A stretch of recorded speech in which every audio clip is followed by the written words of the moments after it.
नमस्कार. काही दिवसांपूर्वी माझ्या एका मैत्रिणीने रिक्वेस्ट केली होती की स्नेहा विल किंवा इच्छापत्र याच्यावर एक छोटासा व्हिडिओ बनव म्हणून. तर आज म्हटलं विलबद्दल किंवा इच्छापत्राबद्दलची माहिती आपण देऊया. लोकांना सहसा माहिती असतं, अनेक सिनियर सिटिझन्स देखील ऑफिसला येतात की आम्हाला इच्छापत्र करायचं आहे, बघू 2-4 वर्षांनी, परंतु काय काय असतं ह्याची आम्हाला तुम्ही माहिती द्या.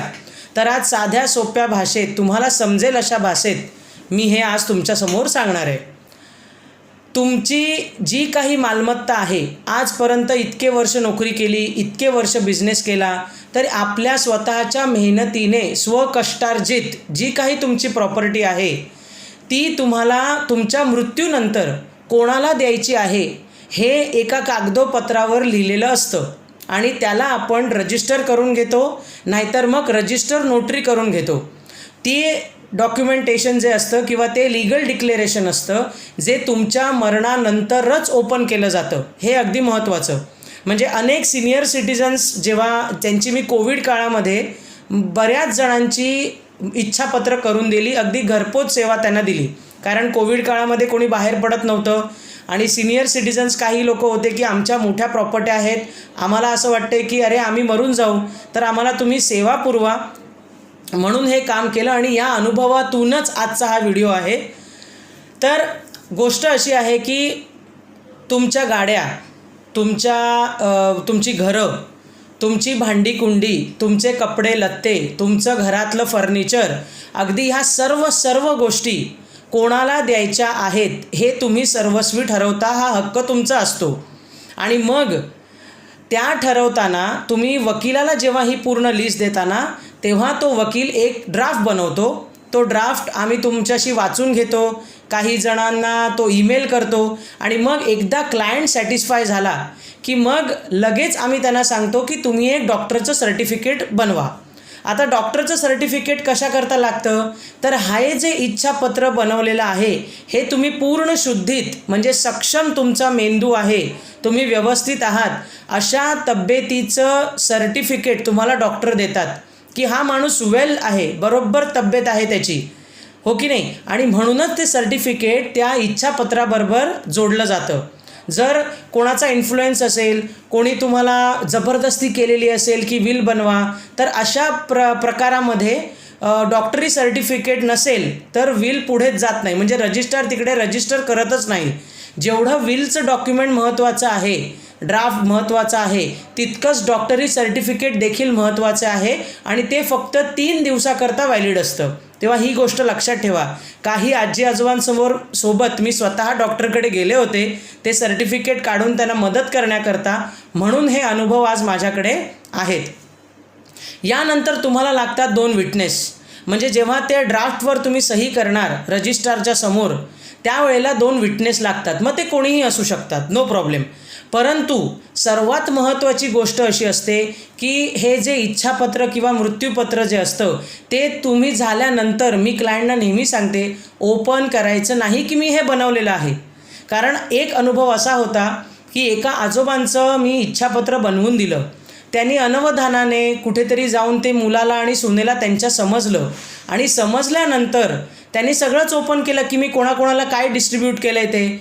त्याच्यानंतर त्यांची वागणूक इतकी खराब केली त्या आजोबांबरोबर की म्हणजे पंखा बंद करायचा, पंख्याची बटणं रिपेअर करायची नाहीत, त्यांना शिळं अन्न द्यायचं, अशा प्रकारचे प्रसंगसुद्धा म्हाताऱ्यांसोबत होतात. मग ते आजोबा कसेबसे त्यांच्या नातीला घेऊन माझ्याकडे आले आणि त्यांचं इच्छापत्र त्यांनी पुन्हा बदलून घेतलं. ते म्हणाले, चूक झाली मॅडम की मी माझ्या मुलाला ही प्रॉपर्टी दिली आणि माझ्याने सुद्धा ते ओपनअप झालं, म्हणून माझी ही वागणूक बदलली. आज मी कसंबसं माझ्या नातीबरोबर इथे आलो आहे, तर मला ही प्रॉपर्टी माझ्या मुलीच्या नावावर करायची आहे. त्यामुळे ह्या गोष्टी लक्षात ठेवा. इच्छापत्र हे तुमचं सिक्रेट डॉक्युमेंट असतं. तुम्ही मेल्यानंतरच ते ओपनअप होतं. मी नेहमी क्लायंटना सांगते की एक कॉपी माझ्याकडे राहील आणि एक कॉपी तुम्ही तुमच्या लॉकरमध्ये ठेवा. आणि मृत्यू झाल्यानंतर वकील ज्याने बनवलेला आहे तो तुमच्या घरी येऊन 10व्या दिवशी त्याचं वाचन करतो. तर ही बाब अतिशय लक्षात घेतली पाहिजे. सिनियर सिटिझन जेव्हाही येतात माझ्याकडे तेव्हा फक्त वकील आणि तो सिनियर सिटिझन ह्या दोघांमध्येच तो संवाद असतो. हे सिक्रेट डॉक्युमेंट असतं, कारण मी तुम्हाला अनुभव आत्ताच सांगितला. दुसरी गोष्ट म्हणजे विलमध्ये एक एक्झिक्युटर नेमला जातो. आता हा एक्झिक्युटर म्हणजे काय, तर एक्झिक्युटर म्हणजे ज्या व्यक्तीने विल केलेलं आहे ती व्यक्ती तर गेली, मग आता वकील जेव्हा वाचन करणार आहे तेव्हा एक्झिक्युटरने तिथे उपस्थित असावं ह्याकरता की बाबा विलमध्ये ज्या गोष्टी लिहिलेल्या आहेत त्या योग्य रीतीने त्या व्यक्तीला पुरवल्या जात आहेत की नाही ह्याच्यासाठी फक्त त्याची उपस्थिती अतिशय महत्त्वाची असते, म्हणून एक एक्झिक्युटर नेमला जातो. आता हाही एक्झिक्युटर असा असावा जो हे लोकांना सांगणार नाही की अरे ह्याने विल केलं हां. म्हणजे ह्या बाबतीसुद्धा आम्हाला क्लायंटना सांगाव्या लागतात की एखादा दूरचा किंवा एखादा ज्याला काही जो बेनिफिशियरी नाही आहे असाच एक्झिक्युटर आपण नेमावा. कारण मला जर काही मिळणार असेल तर ते स्वभाव धर्मानुसार आपल्या पोटात राहत नाही, हो की नाही. म्हणून बेनिफिशियरी नसावा, म्हणजे त्याला काहीही मिळणार नाही आहे, परंतु त्याची उपस्थिती फक्त महत्त्वाची आहे. त्यामुळे ह्या गोष्टी अतिशय सोप्या आहेत, फार क्लमझी काही नाही आहे. फक्त एवढंच असतं की तुम्ही कमवलेली जी काही संपत्ती आहे ती छान प्रकारे व्यवस्थितरित्या मुलाबाळांमध्ये फ्युचरमध्ये भांडण तंटा होऊ नये म्हणून हे विल बनवणं अतिशय महत्त्वाचं आहे. आजकाल 50शीत 55मध्ये हल्ली लोक जास्ती अवेअर झालेत, लवकर अप्रोच करतात वकिलाला आणि विल बनवून घेतात. त्यामुळे ह्या व्हिडिओतून माझे अनुभव आणि माझ्याकडे आलेल्या आजी आजोबांचे अनुभव तर मी तुम्हाला सांगितलेच आहेत, परंतु अजून देखील तुम्हाला काही माहिती याच्याबद्दल हवी असेल तर तुम्ही माझ्याशी संपर्क साधू शकता.